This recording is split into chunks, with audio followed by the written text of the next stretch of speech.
പ്രിയപ്പെട്ട സുഹൃത്തുക്കളെ, കേരളത്തിലെ കമ്മ്യൂണിസ്റ്റ് പാർട്ടിയുടെ ഈറ്റില്ലം കണ്ണൂരാണ് എന്നുള്ളത് പ്രത്യേകിച്ച് നമുക്ക് ആരോടും പറയേണ്ട കാര്യമില്ല.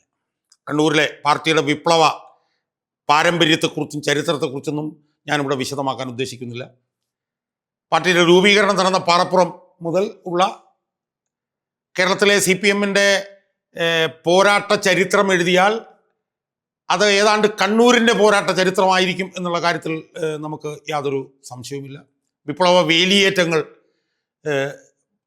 പല തവണ ചരിത്രത്തിൽ കണ്ണൂരിൽ നടന്നിട്ടുള്ളതിനെ കുറിച്ചിട്ടൊക്കെ വളരെ വൈകാരികമായി വളരെ ആവേശത്തോടുകൂടി നമ്മൾ വായിച്ച് കേട്ടും ഒക്കെ മനസ്സിലാക്കിയിട്ടുണ്ട്.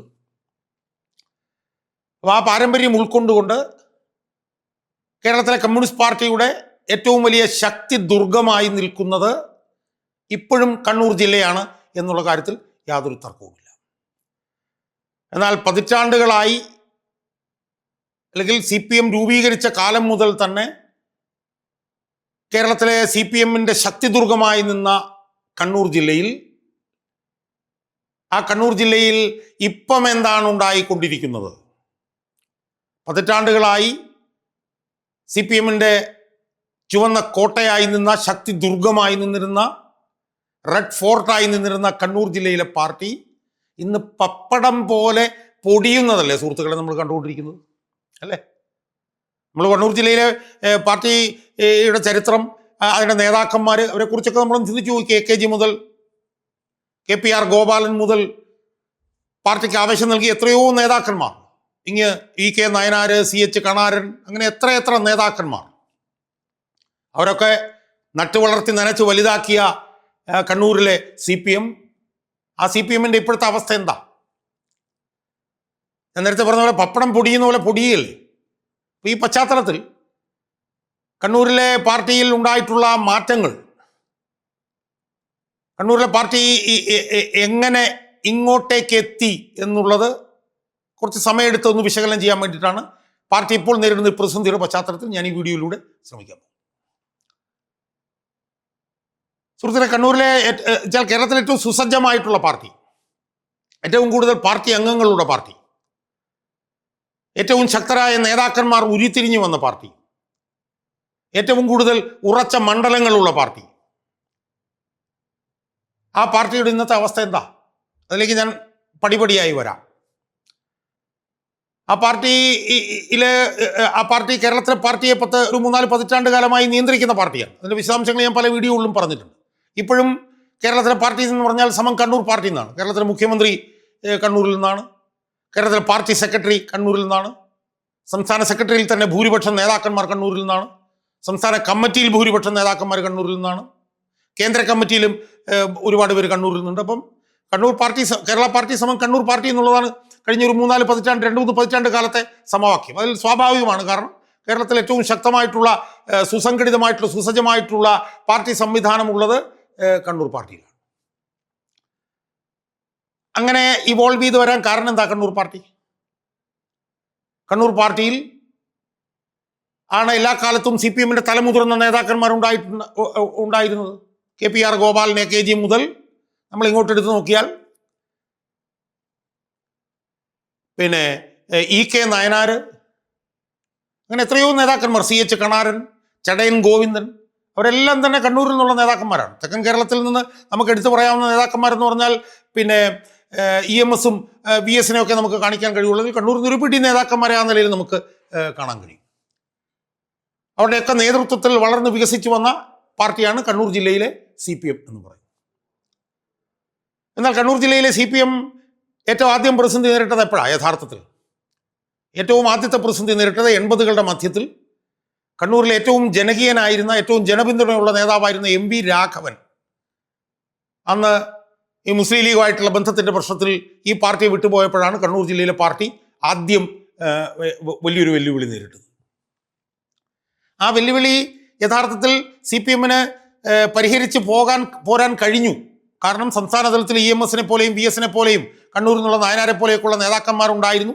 അവരുടെയൊക്കെ സഹായത്താൽ ആ പ്രതിസന്ധി പരിഹരിച്ച് മുന്നോട്ട് പോകാൻ കഴിഞ്ഞെങ്കിലും യഥാർത്ഥത്തിൽ കണ്ണൂർ പാർട്ടി ആദ്യമായൊരു വലിയ പരിക്ക് ആ കണ്ണൂർ പാർട്ടിക്ക് ഏറ്റത് രാഘവൻ CPM വിട്ടതോടുകൂടിയായി.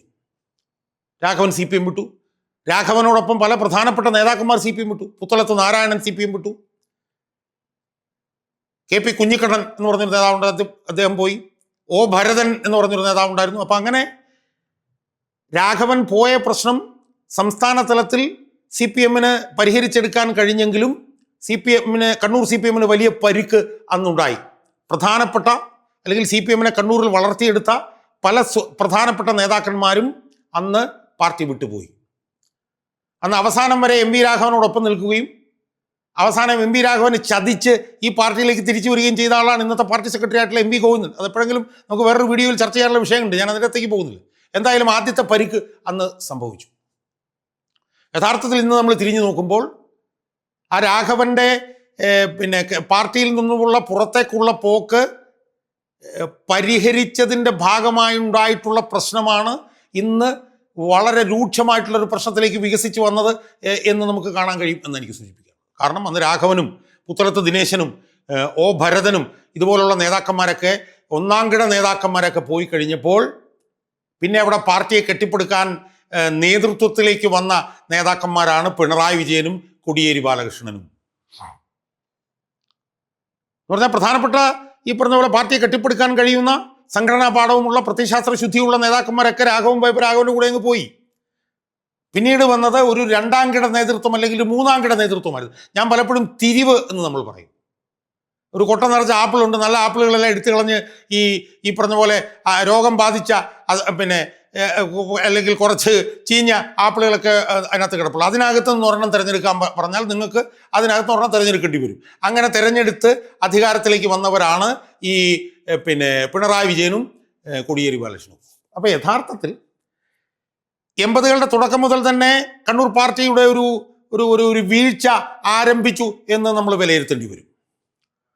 പക്ഷേ അപ്പോഴും EK നായനാരെ പോലെയും ഈ പറഞ്ഞ പോലെ ചടയം ഗോവിന്ദനെ പോലെയൊക്കെ ഉള്ള ആളുകൾ ഉണ്ടായിരുന്നുകൊണ്ടും സംസ്ഥാന തലത്തിൽ EMS-നെ പോലെയും VS-നെ പോലെയൊക്കെ ഉള്ള ആളുകൾ ഉണ്ടായിരുന്നുകൊണ്ടും കണ്ണൂർ പാർട്ടിയിൽ ഈ പറഞ്ഞ പോലെ അത് ഒരു പൊട്ടിത്തെറിയുടെ നിലയിലേക്ക് പോയില്ല.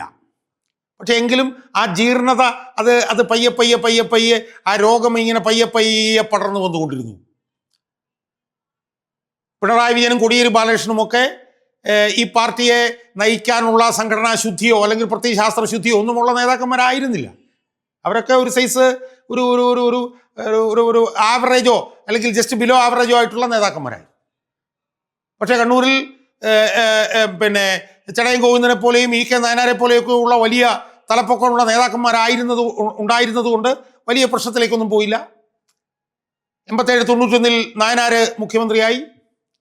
പിന്നീട് 96 2001 നായനാർ മുഖ്യമന്ത്രി. അപ്പോൾ നായനാരെ പോലുള്ള ഒരാളുടെ ഒരു തലപ്പൊക്കം കണ്ണൂർ ജില്ലയിൽ ഉണ്ടായിരുന്നുവെങ്കിലും ആ പാർട്ടിയുടെ അകത്തളങ്ങളിൽ ഒരു ജീർണത, ഒരു മരവിപ്പ്, ഒരു ചീയൽ ബാധിച്ചിരുന്നു എന്നുള്ളത് വ്യക്തമാണ്. അത് പക്ഷെ പുറത്തേക്ക് കണ്ടിരുന്നില്ല. എന്നാൽ പിണറായി വിജയനും കോടിയേരി ബാലകൃഷ്ണനും നേതൃത്വത്തിലേക്ക് വന്നതോടുകൂടി, പ്രത്യേകിച്ച് പിണറായി വിജയൻ നേതൃത്വത്തിലേക്ക് വന്നതോടുകൂടി, പിണറായി വിജയൻ 1996 ഊർജ്ജ വകുപ്പ് മന്ത്രി ആയതോടുകൂടി, പിണറായി വിജയൻ 98 സംസ്ഥാന സെക്രട്ടറി ആയതോടുകൂടി ഈ ജീർണതയുടെ ശക്തി കൂടി എന്ന് നമുക്ക് കാണാൻ കഴിയും. നമുക്കറിയാമല്ലോ 2001 കാലഘട്ടത്തിലാണ് ഈ ലാവ്ലിൻ അഴിമതി കേസ് വരുന്നത്. അങ്ങനെ പിണറായി വിജയൻ നേതൃത്വത്തിലേക്ക് വന്നുകൂടി ഇതിൻ്റെ ജീർണത വല്ലാതെ വർദ്ധിച്ചു. 2006 കഴിഞ്ഞപ്പോഴത്തേക്ക് പിണറായി വിജയൻ ലാവ്ലിൻ കേസിൽ പ്രതിയായി. ലാവ്ലിൻ കേസിൽ പ്രതിയായ പിണറായി വിജയൻ പാർട്ടി സെക്രട്ടറിയായി തുറന്നപ്പോൾ ജീർണത ശക്തിപ്പെട്ടു വന്നു. അപ്പോൾ ഇത് കണ്ണൂരിലെ പാർട്ടിയെയും ബാധിച്ചു. പക്ഷേ നായനാരെ പോലെയും ഒക്കെ ഉള്ള വലിയ തലപ്പൊക്കമുള്ള നേതാക്കന്മാരായിരുന്നുകൊണ്ട് ഇതിൻ്റെ പൊട്ടിത്തെറി ഇതൊന്നും പുറത്തേക്ക് നമുക്ക് കാണാൻ കഴിഞ്ഞില്ല. പക്ഷേ ഉള്ളിൽ ഇതിങ്ങനെ ചീഞ്ഞുകൊണ്ടിരുന്നു. ആദ്യമായി ഒരു വിമത ശബ്ദം CPM-ൽ ആ കാലത്തിൽ 2010 ഒക്കെ അടുപ്പിച്ച് 2005 മുതലൊക്കെ ഡെവലപ്പ് ചെയ്തു വന്നൊരു വിമത ശബ്ദം CKP പത്മനാഭനുമായി ബന്ധപ്പെട്ടായി. അത് CKP പത്മനാഭൻ്റെ ഒരു ബന്ധുവുമായി ബന്ധപ്പെട്ടുകൊണ്ട് ഉയർന്നു വന്ന ഒരു ലൈംഗിക ആരോപണം. ആ ലൈംഗിക ആരോപണത്തിൽ പ്രതിസ്ഥാനത്ത് നിന്നിരുന്ന ആളാണ് പി ശശി. അയാളിപ്പോൾ മുഖ്യമന്ത്രിയുടെ പൊളിറ്റിക്കൽ സെക്രട്ടറി ആയിരുന്നു. ആ ലൈംഗിക ആരോപണവുമായി ബന്ധപ്പെട്ടുകൊണ്ടാണ് ആദ്യം ഒരു വിമത ശബ്ദം ഈ കണ്ണൂർ പാർട്ടിയിൽ ഉയർന്നു വന്നത്. പക്ഷെ നമ്മൾ പിന്നീട് കണ്ടതെന്താ? ആ ലൈംഗിക ആരോപണത്തിൽ പിണറായി വിജയൻ്റെ ഒത്താശയോടുകൂടി പി ശശിയെ സംരക്ഷിക്കുകയും CKP പത്മനാഭനെ ഒതുക്കുകയും ചെയ്തു. CKP പത്മനാഭൻ ഇന്ന് പിന്നെ ഫലത്തിൽ ഇങ്ങനെ ജീവിച്ചിരിപ്പുണ്ട് എന്ന് മാത്രമേ നമുക്ക് പറയാൻ കഴിയുള്ളൂ. അദ്ദേഹത്തെ ഒതുക്കി. അദ്ദേഹം വളരെ സാത്വികനായിട്ടുള്ളൊരു MLA ആയിരുന്നു. തളിപ്പറമ്പിലെ MLA ആയിരുന്നു. VS അച്യുതാനന്ദനോടൊപ്പം അടുത്ത് നിൽക്കുന്ന ഒരാളായിരുന്നു CKP പ്രധാൻ. അത് ഒതുങ്ങിപ്പോയി, ഒന്നും സംഭവിക്കാതെ പോയി. അതിനുശേഷം പിന്നെ മനു തോമസ് എന്ന് പറഞ്ഞിട്ടുള്ള ഒരു ജില്ലാ സെക്രട്ടേറിയറ്റ് മെമ്പർ ഈ അടുത്ത കാലത്ത് അതിരൂക്ഷമായിട്ടുള്ള ആരോപണങ്ങളുമായി രംഗത്ത് വന്നു. പക്ഷേ അദ്ദേഹവും ഇപ്പോൾ അദ്ദേഹത്തെക്കുറിച്ചും നമുക്ക് ഒന്നും തന്നെ കേൾക്കാൻ വേണ്ടിയിട്ട് കഴിയുന്നില്ല. അതിനെ തുടർന്ന് നമുക്ക് മനസ്സിലായ ഒരു കാര്യം എന്താണ്? വെച്ചാൽ പിണറായി വിജയൻ മുഖ്യമന്ത്രിയായിട്ട് പോകുന്നു. കോടിയേരി ബാലകൃഷ്ണനാണ് പിന്നെയും ഇതിനെയൊക്കെ ഒറ്റക്കെട്ടായി നിലനിർത്തിയിരുന്നത്. അദ്ദേഹം അന്തരിച്ചു പോവുകയും ചെയ്തു. അദ്ദേഹം അന്തരിച്ചു പോയതോടുകൂടി പിന്നെ തമ്മിലടിയുടെ ഒരു കേന്ദ്രമായി കണ്ണൂരിലെ പാർട്ടി മാറി. P. ജയരാജൻ ഒരു വശത്ത്, അദ്ദേഹത്തിൻ്റെ കുറേ ആളുകൾ ഒരു വശത്ത്, EP ജയരാജൻ വേറൊരു വശത്ത്, അദ്ദേഹത്തിൻ്റെ കുറേ ആളുകൾ ഒരു വശത്ത്, PK ശ്രീമതിയുമായി ബന്ധപ്പെട്ടിട്ടുള്ള കുറച്ച് പേര്, KK ശൈലജയുമായി ബന്ധപ്പെട്ടുള്ള കുറച്ച് പേര്, MP ജയരാജനുമായി ബന്ധപ്പെട്ടുള്ള കുറച്ച് പേര്. അങ്ങനെ ആ നിലയിൽ ഇതൊരു തമ്മിലടിക്കുന്ന ഒരു പാർട്ടിയായി കണ്ണൂർ പാർട്ടി പിന്നീട് മാറുന്നതാണ് നമ്മൾ കണ്ടത്.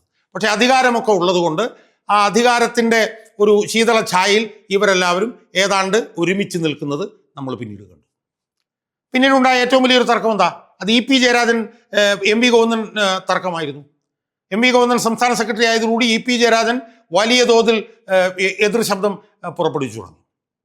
യഥാർത്ഥത്തിൽ MP ഗോവിന്ദൻ പാർട്ടി സെക്രട്ടറി ആയതിനെ തുടർന്ന് EP ജയരാജൻ പാർട്ടി നേതൃത്വമായിട്ട് സഹകരിക്കുന്ന പോലുമില്ല എന്ന് നമുക്ക് കാണാൻ കഴിയും. അപ്പോൾ അത് വലിയ തോതിൽ ഉയർന്നു വന്നു. മറുഭാഗത്ത് P. ജയരാജനുമായി ബന്ധപ്പെട്ടിട്ടുള്ള വിഷയം ഉയർന്നു വന്നു. കാരണം P. ജയരാജനെ 2019 വടകരയിൽ മത്സരിപ്പിച്ചു. ജില്ലാ സെക്രട്ടറി ആയിരുന്നപ്പോഴാണ് മത്സരിപ്പിച്ചത്. പക്ഷേ തോറ്റു കഴിഞ്ഞപ്പോൾ P. ജയരാജന് ആ സ്ഥാനം തിരിച്ചു കൊടുത്തില്ല. അദ്ദേഹത്തിനെതിരെ നടപടിയുണ്ടായി. അദ്ദേഹം PJ ആർമി എന്ന് പറഞ്ഞൊരു സംവിധാനം ഡെവലപ്പ് ചെയ്ത് കൊണ്ടുവന്നു. അദ്ദേഹവും ഒരു തുരുത്തായിട്ട് അവിടെ മാറി നിന്നു. അതിനുശേഷം നമ്മൾ മനസ്സിലാക്കിയത് എന്താണ്? KK ശൈലജയുമായി ബന്ധപ്പെട്ടിട്ടുള്ള പ്രശ്നം. അതിപ്പോൾ അതിരൂക്ഷമായിട്ടുള്ള പ്രശ്നമായി വന്നു. അവരെ മട്ടന്നൂരിൽ മത്സരിക്കാതെ തോൽക്കുന്ന സീറ്റിൽ കൊണ്ടുവന്ന് മത്സരിപ്പിക്കാൻ വേണ്ടിയിട്ട് നിർത്തിയിരിക്കുക. അപ്പോൾ ആ നിലയിൽ കണ്ണൂരിലെ പാർട്ടിക്കകത്ത് വലിയ തോതിലുള്ള തർക്ക വിതർക്കങ്ങൾ ഉയർന്നു വരുന്ന ഒരു സാഹചര്യം നിലനിൽക്കുകയായിരുന്നു. അതിന് സമാന്തരമായിട്ട് എന്താ സംഭവിച്ചത്? സമാന്തരമായിട്ട് കണ്ണൂരിലെ പാർട്ടി സംവിധാനം വളരെ ദുർബലമായി.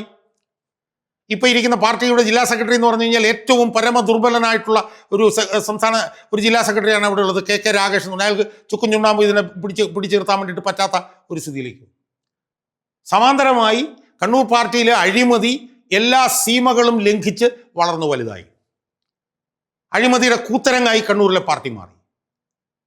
അതിൻ്റെ ഏറ്റവും പ്രധാനപ്പെട്ട ഒരു ബഹിർസ്ഫുരണമാണ് പയ്യന്നൂരിൽ V. കുഞ്ഞികൃഷ്ണൻ ഉയർത്തിയ രക്തസാക്ഷി ഫണ്ട് തട്ടിപ്പ്. ധനരാജ് രക്തസാക്ഷി ഫണ്ട് തട്ടിപ്പുമായി ബന്ധപ്പെട്ടുകൊണ്ട് V. കുഞ്ഞികൃഷ്ണൻ ഉയർത്തിയ ആ ഒരു വിഷയമാണ് യഥാർത്ഥത്തിൽ കണ്ണൂരിലെ പാർട്ടിയെ ഒരു പൊട്ടിത്തെറിയിലേക്ക് ഇപ്പോൾ എത്തിച്ചത് എന്ന് നമുക്ക് കാണാൻ കഴിയും. ഇതിനു മുമ്പ് ഒരുപാട് പ്രശ്നങ്ങളുണ്ടായിരുന്നു. പക്ഷേ അതൊക്കെ ഈ പറഞ്ഞ പോലെ പുകഞ്ഞ് പാർട്ടിക്കകത്ത് നിൽക്കുകയും പാർട്ടിയിൽ എങ്ങനെയെങ്കിലുമൊക്കെ ഒതുക്കി നിർത്തുകയുമാണ് ചെയ്തതെങ്കിൽ V. കുഞ്ഞികൃഷ്ണൻ്റെ വരവോടുകൂടിയാണ് ഇത് പൊട്ടിത്തെറിച്ച് പുറത്തേക്ക് വരുന്ന ഒരു സാഹചര്യം ഉണ്ടായത്. കുഞ്ഞികൃഷ്ണൻ വളരെ സുസംഘടിതമായി പാർട്ടി നേതൃത്വവുമായി നടത്തിയ കലഹം, അദ്ദേഹത്തിൻ്റെ രക്തസാക്ഷി ഫണ്ട് തട്ടിപ്പ്, ആ കണക്കുകൾ അദ്ദേഹം പുറത്തു കൊണ്ടുവന്നത്, അത് പുറത്തു കൊണ്ടുവരാൻ അദ്ദേഹം അവലംബിച്ച രീതി, ഒരു പുസ്തകം എഴുതിയത്, ആ പുസ്തകം പ്രകാശനം ചെയ്ത്, അതുമൊക്കെയായി ബന്ധപ്പെട്ടുകൊണ്ട് അദ്ദേഹം ഉയർത്തിയിട്ടുള്ള വിവാദമാണ് കണ്ണൂർ പാർട്ടിയിലെ ഈ പുകഞ്ഞുകൊണ്ടിരുന്ന അഴിമതിയുമായി ബന്ധപ്പെട്ടുള്ള വിഷയം പാർട്ടിക്ക് പുറത്തേക്ക് കൊണ്ടുവരാനിടയാക്കി. അദ്ദേഹം പുറത്തു വന്നതോടുകൂടി പൊട്ടിത്തെറി പരസ്യമായി വന്നു. അതിൻ്റെ ഏറ്റവും പുതിയ ഘട്ടമാണ് ഈ TK ഗോവിന്ദൻ പിന്നെ PK ശ്യാമളയുടെ സ്ഥാനാർത്ഥിയുമായി ബന്ധപ്പെട്ട് ഉയർത്തിക്കൊണ്ടുവന്നിരിക്കുന്ന പ്രശ്നം. അതുമായി ബന്ധപ്പെട്ടുകൊണ്ട് അദ്ദേഹം പുറത്തേക്ക് വന്നു. അദ്ദേഹം പിന്നെ പാർട്ടിയിൽ നിന്ന് രാജിവെച്ചു. അതിന് സമാനമായിട്ട് അദ്ദേഹം പാർട്ടി സംസ്ഥാന സെക്രട്ടറി MP ഗോവിന്ദനെതിരെ അതിഗുരുതരമായിട്ടുള്ള ആരോപണങ്ങൾ ഉന്നയിച്ചിരിക്കുക. V. കുഞ്ഞികൃഷ്ണനും സ്വതന്ത്രനായിട്ട് പിന്നെ തെരഞ്ഞെടുപ്പിൽ മത്സരിക്കാൻ പോവുകയാണ്. TK ഗോവിന്ദൻ തളിപ്പറമ്പിൽ നിന്ന് സ്വതന്ത്രനായി മത്സരിക്കാൻ പോവുകയാണ്. അപ്പോൾ നമ്മൾ കാണേണ്ട കാര്യം എന്താ? നമ്മൾ കാണേണ്ടത്, ഞാൻ കൂടുതൽ ദീർഘിപ്പിക്കുന്നില്ല, കണ്ണൂരിലെ പാർട്ടി, കേരളത്തിലെ പാർട്ടിയുടെ ഈറ്റിലമായിട്ടുള്ള കണ്ണൂർ എന്ന് പറയുന്നത് കേരളത്തിലെ പാർട്ടിയുടെ സാങ്ക്ടം സാങ്ക്ടോറമാണ്. ഏറ്റവും കൂടുതൽ വിപ്ലവ പാരമ്പര്യമുള്ള 7 ഉറച്ച മണ്ഡലങ്ങളുള്ള കണ്ണൂരിലെ പാർട്ടി 1964 മുതൽ സുസംഘടിതമായി നിലനിൽക്കുന്ന കണ്ണൂരിലെ പാർട്ടി, പതിറ്റാണ്ടുകളായി കേരളത്തിലെ പാർട്ടിയെ പരിപൂർണമായി നിയന്ത്രിക്കുന്ന കണ്ണൂരിലെ പാർട്ടി ഇപ്പോൾ ഈ തെരഞ്ഞെടുപ്പിന് 10-22 ദിവസങ്ങൾക്ക് മുമ്പ് പപ്പടം പോലെ പൊടിയുന്ന കാഴ്ചയാണ് നമുക്ക് കാണാൻ കഴിഞ്ഞിട്ടുള്ളത്. അത് പൊടിഞ്ഞതിൻ്റെ ഏറ്റവും പ്രധാനപ്പെട്ട കാരണം എന്ന് പറയുന്നത് അഴിമതിയും സ്വജനപക്ഷപാതവും അവിടെ വാണരുളുകയായിരുന്നു എന്നുള്ളത് കൊണ്ടാണ്. അഴിമതിയിൽ മുങ്ങിക്കുളിച്ച നേതൃത്വമാണ് കണ്ണൂരിലെ നേതൃത്വം എന്നുള്ളത് കൊണ്ടാണ്. അഴിമതിയിലും സ്വജനപക്ഷപാതത്തിലും മുങ്ങി താന്നു നിൽക്കുന്ന ഒരു നേതൃത്വമാണ് കണ്ണൂരിലെ പാർട്ടിയിലുള്ളത് എന്നുള്ളത് കൊണ്ടാണ്. അതുകൊണ്ട് കണ്ണൂരിലെ പാർട്ടി ഏതാണ്ട് തീരാൻ പോകുന്ന ഒരു സാഹചര്യത്തിലേക്ക് മാറിയിരിക്കുന്നു. കണ്ണൂരിലെ ഉറച്ച മണ്ഡലങ്ങളിൽ പോലും എത്ര എണ്ണത്തിൽ ജയിക്കുമെന്ന് പോലും ഉറപ്പില്ല എന്നുള്ളൊരു സ്ഥിതിയിലേക്ക് എത്തിയിരിക്കുന്നു. കണ്ണൂർ ജില്ലയിലെ ബഹുഭൂരിപക്ഷം അണികളും കണ്ണൂർ ജില്ലയിലെ ഈ അഴിമതിയിൽ മുങ്ങിക്കുളിച്ച നേതൃത്വത്തിനെതിരെ വാളോങ്ങി നിൽക്കുന്ന ഒരു കാഴ്ചയാണ് നമുക്ക് ഈ തെരഞ്ഞെടുപ്പിന് 22 ദിവസം മുമ്പ് നമുക്ക് കാണാൻ കഴിയുന്നത്.